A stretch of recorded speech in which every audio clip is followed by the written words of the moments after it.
please tell me I am not the only one that saw something that reminded him of a certain villain from a game series. Please tell me I'm not the only one.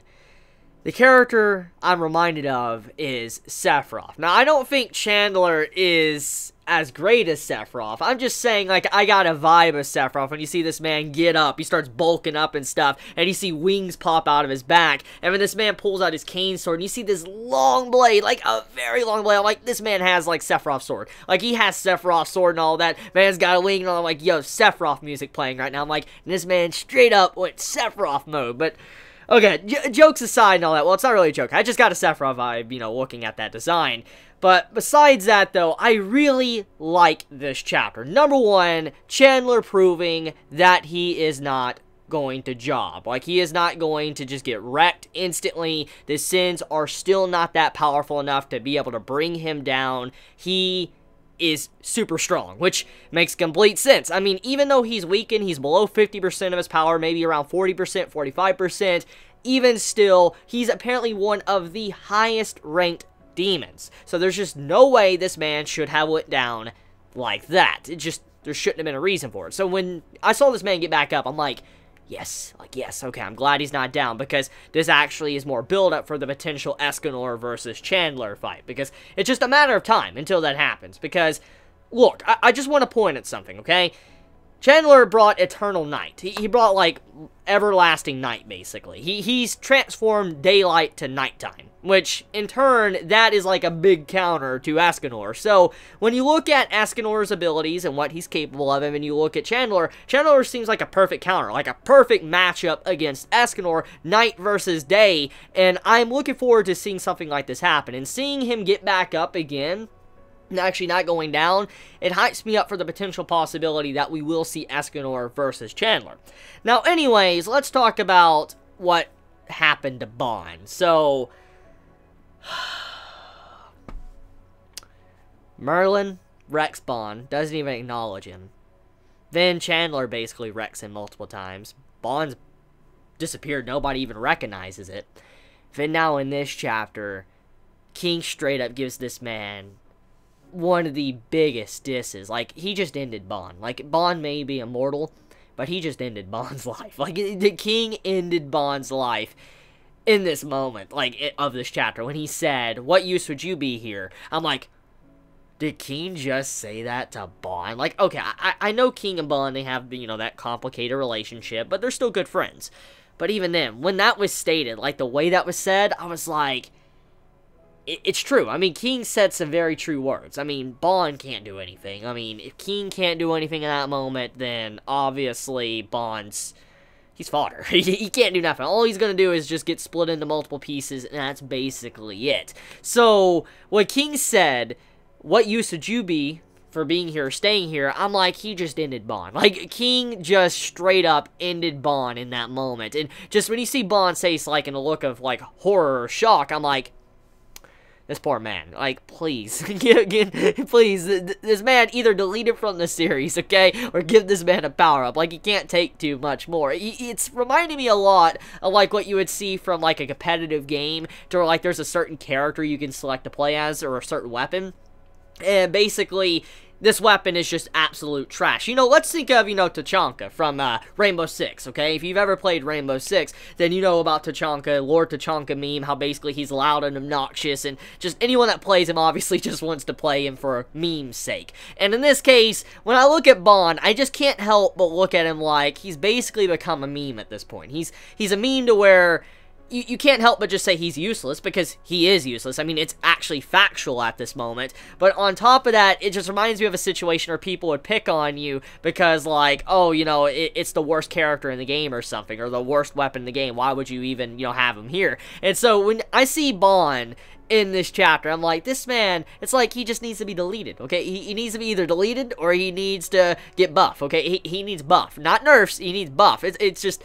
please, Nakama-sensei, I know it's obvious that you're building up a potential, like, power-up for Bond, but it better be a very good power-up. I mean, for all of this build-up and all of this dissing and stuff that Bond's been taking, not just from the fan base, but just from people within the manga, Bond needs, he definitely needs a big power-up. Like, this man needs something that is just going to be insane. I mean, you look at Merlin. She has, like, you know, crazy magic abilities. Meliodas is assault mode. I mean, this man's the next Demon King.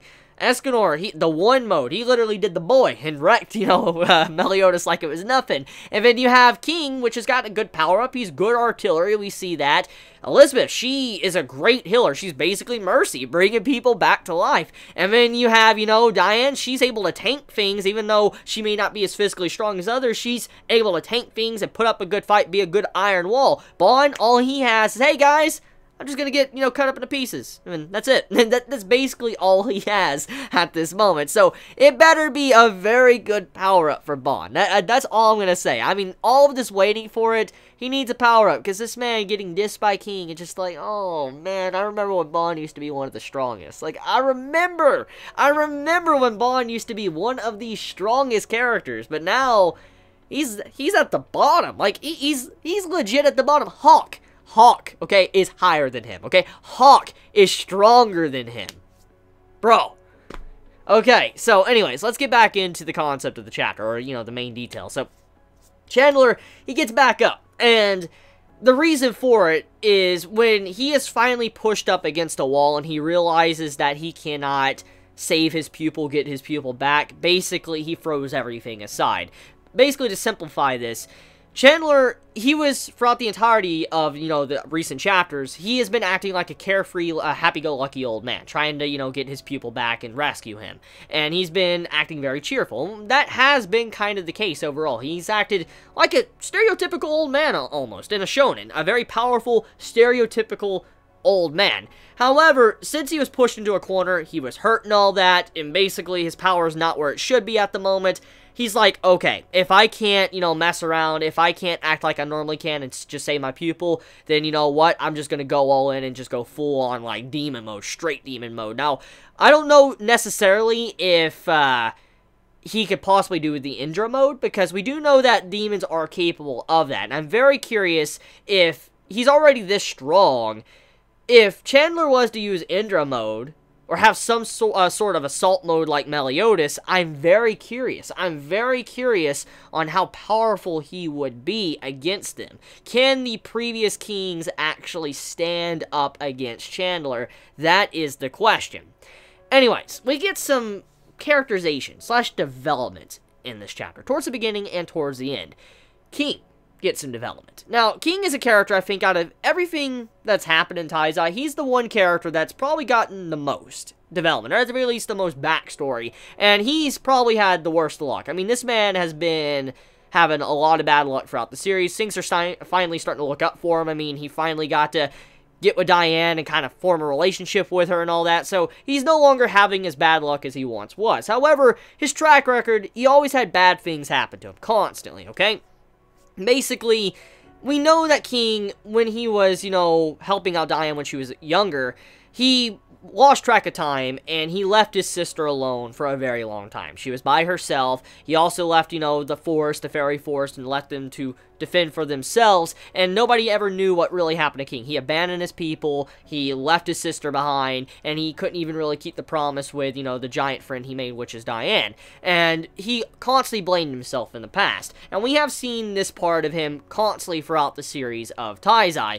And Meliodas has a conversation with him in this flashback. He's like, no king would act like that if they were a bad king. For instance, look, every king I have met has been a very, very bad person. They've been a jerk, they haven't been good at all, they didn't care about their people, but you're the first person out of any king I've seen that truly cares about their people, cares about promises, cares about his sister and all that. And basically, when Meliodas said that, obviously it makes sense he would know this, because he has a really bad father. I mean, look at the Demon King, and then, you know, the Supreme Goddess of what, you know, the Supreme Goddess did to Elizabeth. So, he's been around rulers that have been very heinous. And so, him saying that, he was speaking from the heart, but he was actually able to save King. And then King was able to come to understanding of, like, it saved me. You know, you managed to put me on the right path, and I was able to grow fond of you because of what you did for me. So, it's a very emotional moment, and good characterization / development for King.